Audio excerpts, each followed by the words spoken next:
It's Thursday today, and we're just finishing up for the Isle of Wight Angling Club. And we've netted, the boys are just finishing netting the small lake in the middle. 3 lakes here, plenty of water, plenty of fish too. We came in the summer to do some planting. As you can see, we did 3,000 plants all around the lake here. These banks were quite eroded, and they've all taken. We didn't do it until August, so see an awful lot of growth this year. But I just want to show you some bad erosion. Basically, a lot of these lakes we see that suffer from erosion, they tend to get left. It's not really a priority. Fish stocks tend to be more of a priority when people think the fishing's poor. We just keep adding more and more fish. But when you look at the levels of erosion, like the lake here used to be across to here, all where these bits of wood were, that would have been front of swim years ago. This would have gone across here years ago. As you can see, in building these platforms out, they've done well, these platforms, but when you sort of see what happens, obviously that's dangerous. And you can see the cavern under there, how that's eroded. And I've always personally liked to build swims into the bank, which sometimes means a bit of grading, taking the banks back a little bit, but then you can make something that's going to just be there forever, be very, very low maintenance and be safe. So you make them obviously flat and level.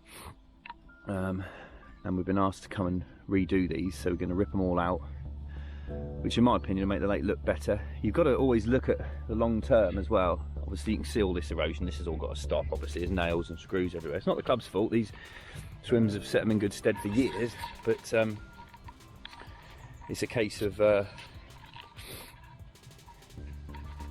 just putting it right now. So what we're going to do is come along and take all these out in the summer, which is quite a job, just getting them all out really.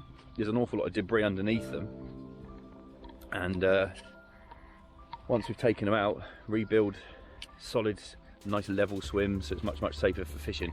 Obviously as well, the plants will start to come up as well, and combination of those two things will improve the fishing. There's a lot of fish sat, we netted this lake on Tuesday, and a lot of fish sit under these platforms, and if they're doing that in the winter, they'll definitely do it in the summer. So a lot of people will be fishing out there. The island's very undercut as well, but it's not a problem. It's quite nice out there. It's not too many snags.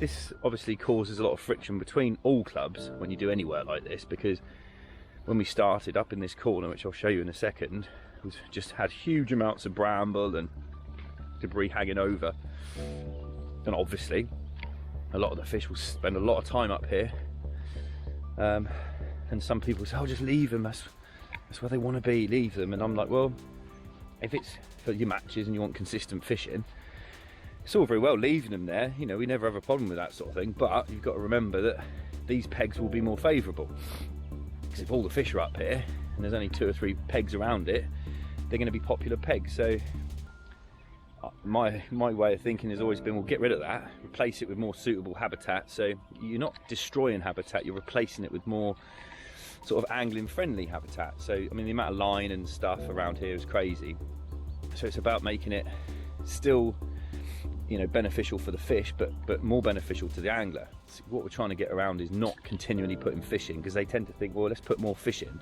but the fish you put in will just go and hide with the ones that are already in here, so it doesn't really see an increase in catches. Occasionally it does in the short term, but not you don't get the bang for your buck that you might think you do. It's the same with any sort of predation. If you got loads and loads of snags and you put more fish in, then it just means that those fish are going to go and hide with the others. So when we left last summer, after we'd done the planting, fair play to the club, and I know it would have caused some friction within the club, as it does in every single club, they carried on round here and took all of this out. And if you can see, this is all eroded here, so you can see that, like the fronts of these swims would have been the bank years ago. You can see under here where it's just always eroding. So these are things that need addressing, and if they don't get addressed, then the banks keep collapsing. And obviously now it's the winter, it's February, it looks a bit of a state, but the plants are established, there's good root network in there. So come July, August this year, this will be up nice and high, and that'll be the basis of protecting your banks. And then when all this stuff, there's nails everywhere, when all this is ripped back and the swims are put into here, you'll be able to mow over it, it'll be level. So whenever we do any of this work, people shout and scream and go, oh, you can't take the trees down, you shouldn't be doing this, you shouldn't be doing that. But we're not doing it for the short term, we're doing everything for the long term. And that's what people need to understand. You can see underneath all these swims, it's just collapsing.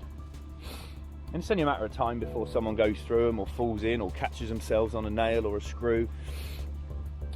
And obviously here, look how bad that is. This, like I say, this used to be the lake here, through there. And now it's there. So obviously it keeps going back and keeps going back. You're going to lose the bank eventually. And you get, there's all different opinions. Some of the senior members go, oh, I'm not going to be around by the time we get any benefits. Well, you are, because the first thing Danny said to me when we got here was that normally during a match there might be £400 weight of fish caught, and consistently after they'd finished doing the work they were catching £700 weight. So it increased the catches, and that's simply because the fish are able to move around more. They're quite happy, they're moving around more.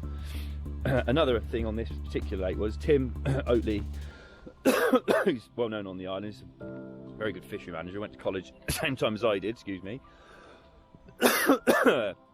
They caught some fish in a match and took them for a health check, and they failed on a gill maggot, Agoscylus seboldi, which is very common, and we see it an awful lot.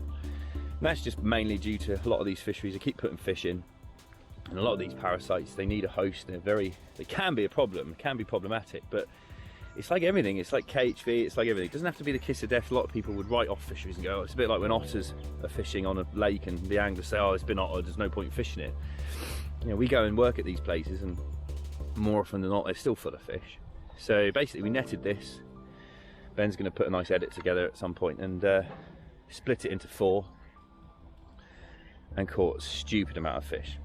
Crazy amount of juvenile silvers. So we're using very, very fine mesh. And the only fish that we removed from this lake were this long, and we took out an awful lot, and everything else, they all remained on site, and everything else was put back. We graded out an awful lot of lovely bream, 6 to 8 inches, 8 to 10 inches, £1/2 pound bream, roach and rudd. They all went back in, and stacks of carp. There's loads of carp in here, sort of 2 to 15, 18 pound carp, and there's loads of them, and they're fine. So that reduction in the biomass, just relieving that pressure, relieving the stress on the fish, will help them in the summer, because there's obviously now more space and there's more oxygen availability for the remaining fish, which is good in any environment. Leave it to Nature Brigade would just say, oh no, just leave it. But unfortunately, if you do that, it's the good fish that you'll lose, because one single fish like that doesn't need a lot of oxygen or space on his own, but when he's swimming around with 15, 20,000 of his mates, these things in the summer are generally the fish that cause the problems. And because they're not getting caught by the anglers when they're that small, they don't know they're in there half the time. Oh, we never catch them, they're not a problem. But we took well over £1,000 weight of tiny fish out of here. So that was job done. Combination of doing that, upsetting everyone by doing the planting and taking some stumps out, and that is going to help the long term. What you're always looking forward. So rather than it looking like this isn't ideal. We've massively improved the fish situation by removing a lot of those juveniles, but then when these swims are taken out and set back, and then the plants are allowed to establish, you'll have a nice swim, loads of plants, nice swim, loads of plants. So you've increased the habitat tenfold. There's not any plants around here before anyway. So all you're doing is replacing a problematic weed or a problematic plant or a problematic tree or whatever, and putting it right for the future. None of this has to take very long. Once you get on board and you have a fishery management plan which isn't just based on stocking fish, basically. Like I say, I haven't got a problem with stocking fish, but it's not always going to get you the results you want. So that's that lake anyway. Moving through here, I'll show you what's going on in here. The boys at the moment are in there netting that one. Splashed all around these margins. This is the smallest lake, very pretty little pool. Lovely willow here. But we'll go back onto the, I think it's called Orchard Lake. I'm rubbish with names of lakes, but we'll go through here. And we understand, a lot of the stuff we end up getting involved with does divide a club. But like I say, we're here to help, and we're here to try and, we see these problems daily. And if we genuinely think it will help to stock fish, yeah, sure, you can put some fish in, but until you get the nets in, you can't really advise that. So then we moved on to this lake yesterday, and the aim of this lake is predominantly a carp lake. There's some lovely other species in here, but you know, you've got 2 different lakes, 2 different types of fishing, so it's ideal. It's a lovely carp lake this, and I thought it was going to net terribly. Actually nets really, really well. We shot lots and lots of nets all up these arms, and then we electrofished all around. There's stacks of carp in here, as you'd expect. There's lots and lots of fish all around the island. Slightly annoying, there's not loads of places to land nets. You've got an awful lot of trees that are overhanging, which harbour an awful lot of fishing tackle. But it nets really, really well. It's not that deep, it's silty in the middle, so the net's hogging lovely. And straight away, again, we identified that we were catching stacks of juveniles. Same as in the other lake, but slightly more juvenile bream. So again, they were removed. You never catch them all. It's never going to be a case of, oh, they're all gone. And some people worry too much about, well, what the perch going to eat? That's irrelevant, honestly. You're just cropping. It's a simple cropping exercise. And again, on here, there's where these ducks are here. Yesterday, there was easy 50 carp between where the aerator is, just along here to the end of that island. 50 carp, mainly 15, 18 pounds, most of them, good few 20s as well. And it's concrete roadway under there. It's shallow underneath the margin, it's a bit undercut as well. And again, unfortunately, I'd go along there, and a lot of people wouldn't, they'd leave it, and I'd take all this overhanging stuff out, and I'd look into where the gaps are, and I'd plant iris, whatever. I'd love iris, but I'd plant those areas. Because again, if you look round here, there's not much in the way of what I'd call suitable vegetation. It's bramble or trees. And I want more green and more future habitat, useful habitat, and bank protection. And they go hand in hand. So yeah, and the other side of the island is exactly the same. Lots and lots and lots of carp. So we'd identified that there wasn't any bream, because the carp angler says there's a big shoulder bream in here. So ideally we thought, well, if we can catch those, move them into the other lake, now we've created space. You know, if we'd have done this one first and the guys had said, oh, we want to move all these bream next door, I'd have gone, no, hang on, let's pen them up and see if there's space next door, and there wouldn't have been.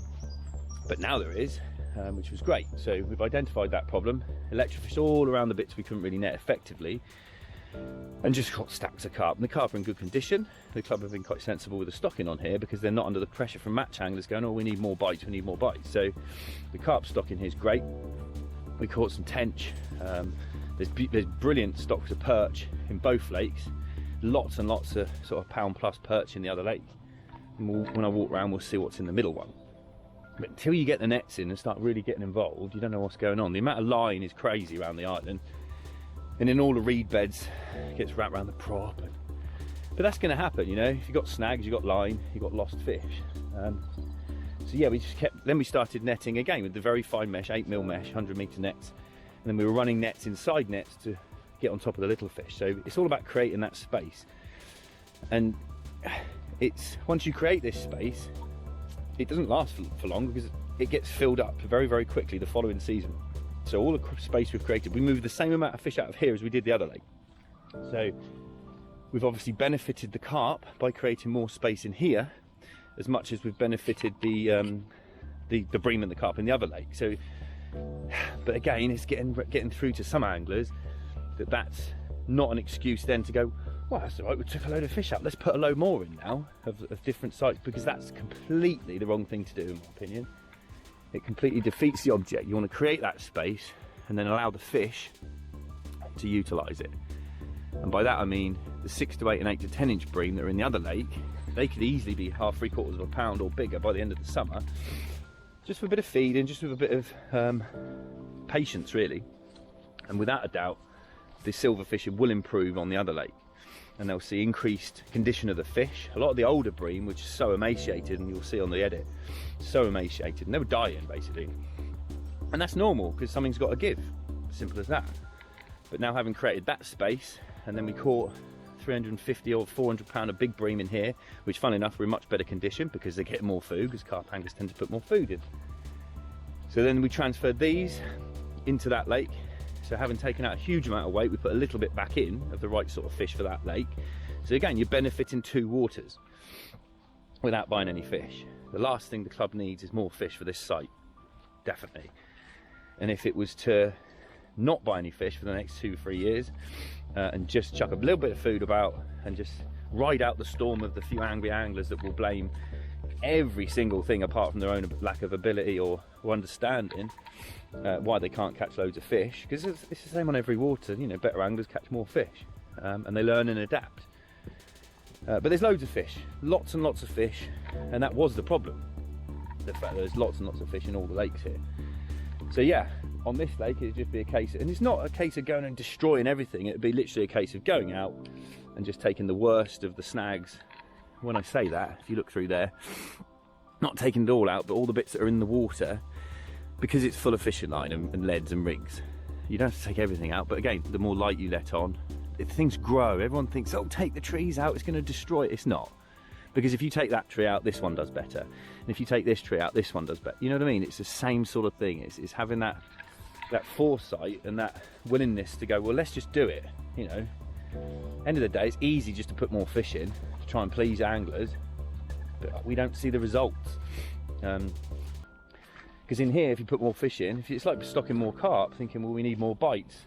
Promise you that if all you do is a bit of tree work, like we've done on many other venues, the fish move around and it does work.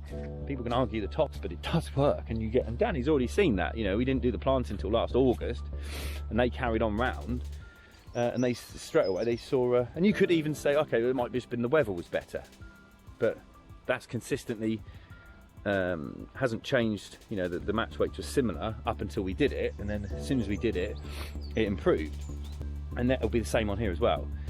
Obviously, taking that volume of fish out of here, you're going to see carp gains. So there's lots of fish in here, sort of 20, 25 pound plus. I estimate it will do at least 2 or 3 30s in the next 12 to 18 months, without a doubt, because you don't take that much fish, you don't create that much space without seeing results. Yes, I would look at things like this and say, well, I'll take those out. You know, they weren't there originally. They would have been on the bank. This is all a result of erosion. You don't plant trees in the water, you plant them on the bank. So all these years ago would have been on the bank, now they're in the water. You've got plenty of stuff back here. You know, seal birches, you've got all sorts. You've got nice willows up there. You can maintain this, you can replant all of this. And it's strengthening the banks. If you look here, it's undercut as well. So it's all about long term, looking at the long term and trying to protect the fishery for the future and make it safer, make it easier to manage, and look after the fish stocks. You know, it's not all about, I don't know, people get the wrong idea. They're like, you just after cutting all the tree. We're after making a better, safer habitat for angling. That's it. And the big part of the angling is the fish. So we want the fish to be healthy and in really good condition. So that's what it's all about. And hopefully now they've taken a big step towards that, then it can all be done sensibly. And now with the boys just finishing off the small pool, so we can show you what's in here as well. We've been very lucky to have the assistance of Tim all week as well, which is great. Local legend. Got a couple of golden generation. Yeah, that's right. Yeah, and then we can show you what's in this one, if Dave can catch them.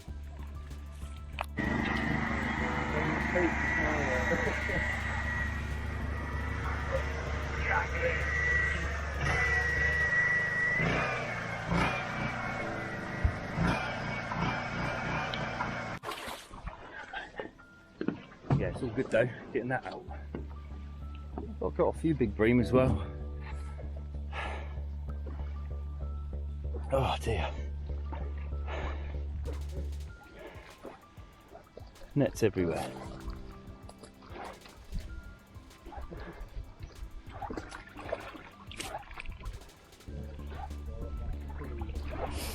Yeah, I'll land it here definitely.